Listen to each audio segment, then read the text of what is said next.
another day, another vlog mga ka-vlogag. Eto at sinisipag na naman nga si Inday mag-edit ng aking mga vlog. So ito na nga, nagkabigla ang aya na naman ng mga person. At naaya na naman nga ang mga walang salapi. So ngayong araw nga ay pupuntahan nga namin yung beach resort dito sa Kaisi. Dito lang po yung matatagpuan sa Batangas, Calatagan Beach Resort. Pero bago yun, ay dumaan nga muna kami sa Dali para bumili kami ng aming kaunting mababaon. Yes, onti lang, gawa ng 3 nga lang kami at kapos din sa budget. Ay, 4 nga pala kami at kasama nga pala namin dyan si Marisa. Tapos balik na nga sa pagdadrive, palabas na nga po pala kami na ito ng Island Park. At nga pala mga ka-vlogag ay manggagaling nga po pala kami ngayon sa Cavite at ang tatakbuhin nga po naming oras ay abutin po kami ng 3 oras. Papunta nga po doon sa aming pupuntahan sa Kaisip sa Batangas.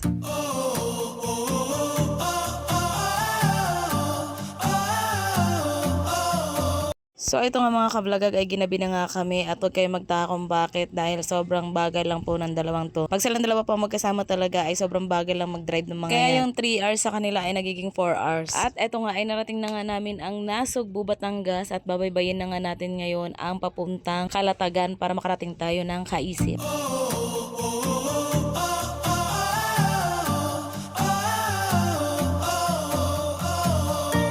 3 hours later. Then nga, after ilang oras ay narating din namin ang Calatagan. At fast forward na natin, narating na nga rin namin ang bungad ng Kaisip. Opo, papasok pa po tayo sa loob. Papasukin nyo nga po itong madilim na to para marating nyo yung beach at magkakatabi na po ang mga beach dyan. Dahil sa Teddy Kaisip tayo pupunta, dun pa po sa dulo. Nasa dulo po ang Teddy Kaisip. Nung una, akala namin na ito na nga yung pupuntahan namin dahil ito nga yung na-search namin. Pero dahil nasa Kaisip na nga talaga kami, yung pala, ang dami pala nilang magkakatabi dito sa loob ng Kaisip. Basta bahala ka na mag-isip. Sobrang recommended ko nga tong beach na to mga ka-vlogag. Para sa akin lang yun ha mga ka-vlogag. Kasi napaka-peaceful niya, ang ganda ng dagat, tahimik, pagdating ng gabi. Dahil hanggang 10 PM lang ang sound trip na pwede dito. At pagpapasok na nga po kayo dito sa Teddy Kaisip, makikita nyo po muna dito ay yung parking. At pagtapos makikita nyo po dyan yung entrance. Tapos makikita nyo rin po dyan yung information. Sa pagpasok nyo nga dyan sa entrance, ay nandyan na nga rin po yung information. Tapos dito po ay nag-inquire lang po kami kung pwede nga po kami ay mag-tent pitching lang. At ang entrance nga pala dito mga ka-vlogag ay 200 nga lang po per person.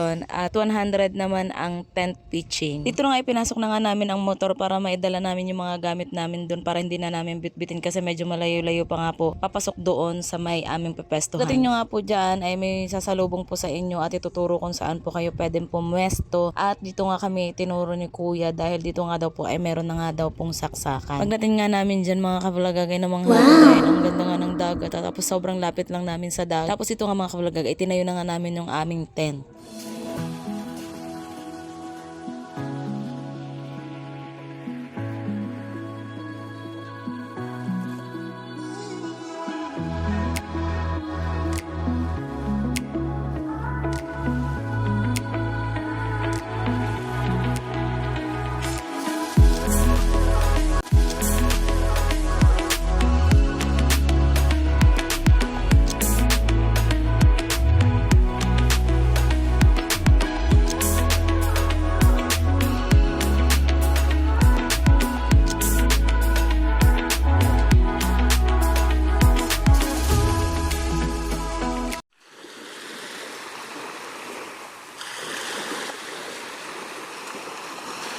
At ito na nga mga kabagag, sa haba ng drive namin at tapos na namin na itayo yung tent at nakapagbihis na nga rin kami. Dito ay nakakain na nga rin po kami at ito nga ay nag-chill-chill na lang kami. Uminom nga po kami dito saglit. At pagkatapos nga po ay natulog na kami. Yes, opo, natulog lang po talaga kami dyan at lumipat lang po kami ng venue ng inuman. Hindi nga muna kami nagtampisaw ng dagat. Natulog talaga kami dyan. Yung medyo na-MVR na ako dyan, gawa ng wala akong makasama maligo, gawa ng mga kasama ko natulog lamang. Siguro kung nandiyan si Marisa ng mga time na yun, baka siguro nagtampisaw muna kami sa dagat. Di katulad ng dalawa kong kasama, lumipat lang ng venue ng inuman at ng tulugan.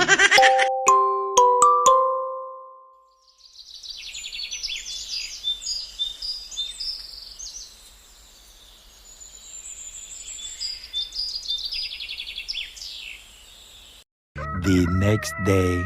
At ito nga ay maaga nga kami nagising at nag-prepare na nga rin po kami ng aming pagkain, nakapagluto na nga rin po kami at nakapag-almusal na nga rin po at papakita ko sa inyo ang view.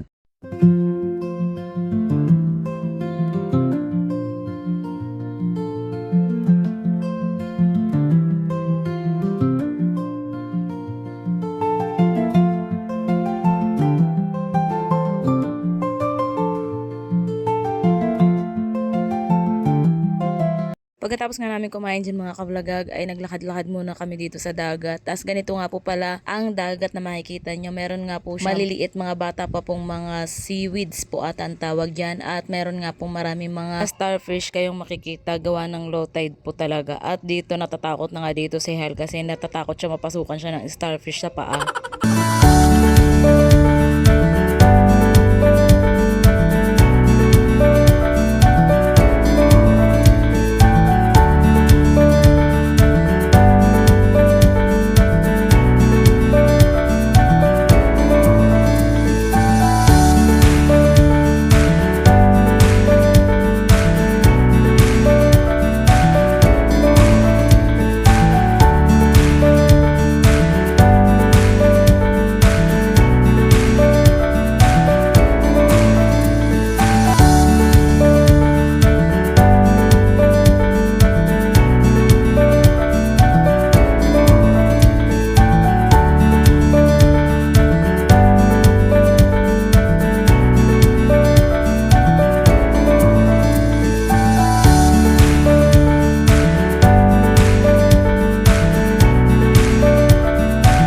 Makalipas nga ng ilang minuto bumalik na kami sa aming mga tent at dito nga po ay naghihintay nga po kami na tumaas ang dagat at tampisaw na talaga ako mga kablagag. At makalipas nga lang po ng ilang minuto ay nagtampisaw na nga po kami dahil nag high tide na nga rin po siya. Yun nga lang mga kablagag, kahit high tide na siya ay lagpas hanggang tuhod lang po ang tubig dagat dito. A few moments later.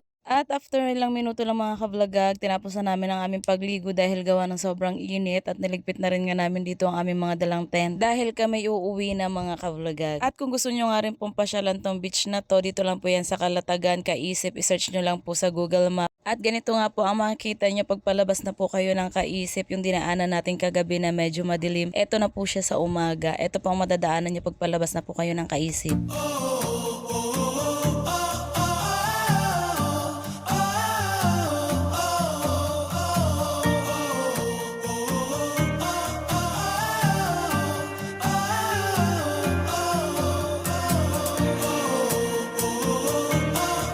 Kalipas nga lang ang ilang oras mga kablagag ay nandito na nga po kami sa Tagaytay at sumaglit nga po muna kaming kumain dito at umorder na nga po at pagkatapos nga po nilang umorder ay iniwan na nga po nila ako para magpa-print po ng papel ng motor. Oo mga kablagag, nakalimutan ko pala i-share sa inyo na nakapunta po kami ng Calatagan na wala pa pong papel yung motor namin. Lakas lang ng loob talaga mga kablagag at saka gustuhan na lang din makapag-outing. At balik nga po pala tayo dito sa Tagaytay. Eto ang ganda po ng view dito pag dito po kayo kumain, kitang-kita nyo po yung Taal.